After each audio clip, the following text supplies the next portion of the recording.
An ocean churns in the coffee cup, an early sign of the incursions that Dreamwalking risks. An ocean similarly crashed through the post-incursion universe of Sinister Strange. And Dreamwalking Wanda takes control of this Wanda, giving us this chilling moment when Elizabeth Olsen looks directly at the camera, breaking the fourth wall, as if to tell all of us, I see you.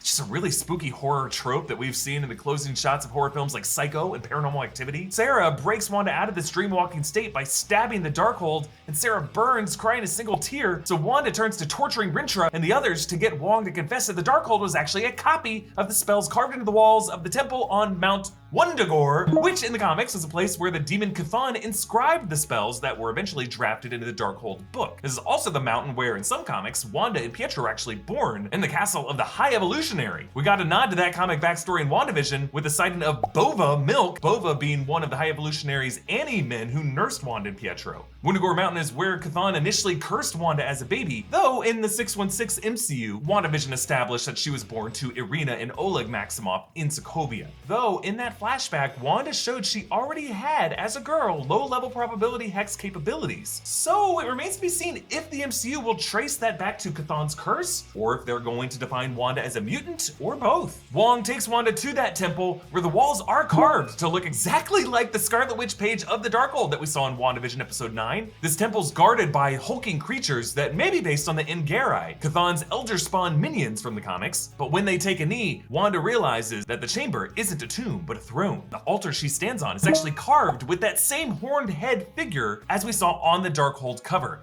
This is perhaps the horned form of Chthon from the comics. Meanwhile, Variant Christine explains that they are in Dimension 838, and she has designated Strange's home universe as 616. 616 is the numerical designation of the primary universe in the comics, and until now, the MCU has really been considered Earth 19999999, based on a joke by Kevin Feige that he planned for the MCU to run for that many years. But now, it is firmly codified as 616, which was hinted at in the TVA's film strip in Loki Episode 1, and an Easter egg on a storage locker in Endgame, and interestingly, Mysterio's line from Far From Home. There are multiple realities, Peter. This is Earth, Dimension 616. I'm from Earth 833. Now, Quentin Beck was lying in that moment. He was reciting a script written by Guterman, so it's just a total uncanny coincidence that they chose the correct numerical designation. Or maybe Guterman is a TVA agent.